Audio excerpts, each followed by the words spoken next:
Who is actually responsible for the breakdown of trust in society? Hello, I'm Dr. K. Paul Staller, and a lot of men are asking a question they're afraid to say out loud. How do you interact with women today without legal, financial, or reputational risk? Public interaction can be misinterpreted. Dating can lead to permanent obligations. Relationships can be rewritten years later. And many men don't feel cautious anymore, they feel exposed. So the question becomes bigger than dating. Who is responsible for this breakdown of trust? Let's start with what's real. There are legal and social asymmetries that place disproportionate risk on men in family law, reputational disputes, and reproductive consequences. That doesn't mean most women are malicious, but it does mean the downside risk is uneven.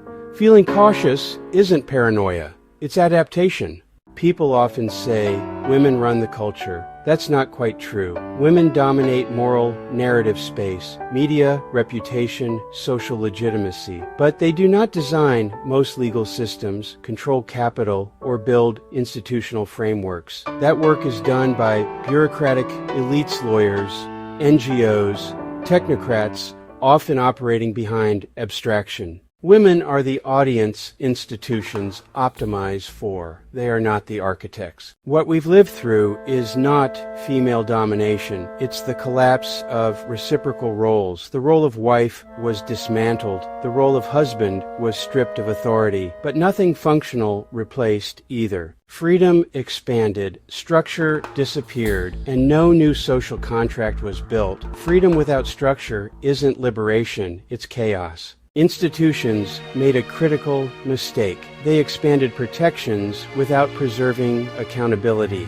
They rewarded claims over repair, emotion over reciprocity, safety over trust. That didn't empower families. It hollowed them out. Men didn't revolt. They withdrew. They avoided commitment. They reduced exposure. They disengaged quietly, not because they hate women, but because the risk-reward equation no longer made sense. Power vacuums don't stay empty. Institutions filled the gap. Women didn't win. They adapted faster to incentives, to protection, to moral framing. Many women privately reject the extremes of modern ideology, but benefit from its structures. Participation isn't authorship. So, who's responsible? Not women as a class, not men as a class. Responsibility lies with systems that dissolved mutual obligation while preserving unilateral protection. A society that removes accountability cannot sustain trust. The real casualty here is not authority, it's trust.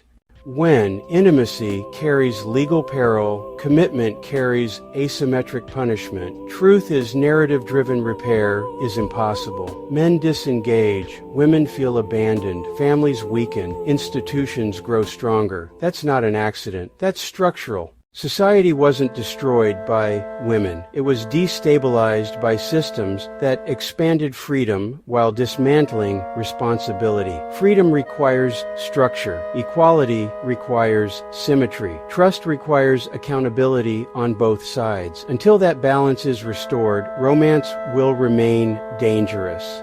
Families will remain fragile, and society will remain divided, not because people are evil, but because no one rebuilt the bridge after burning the old one down.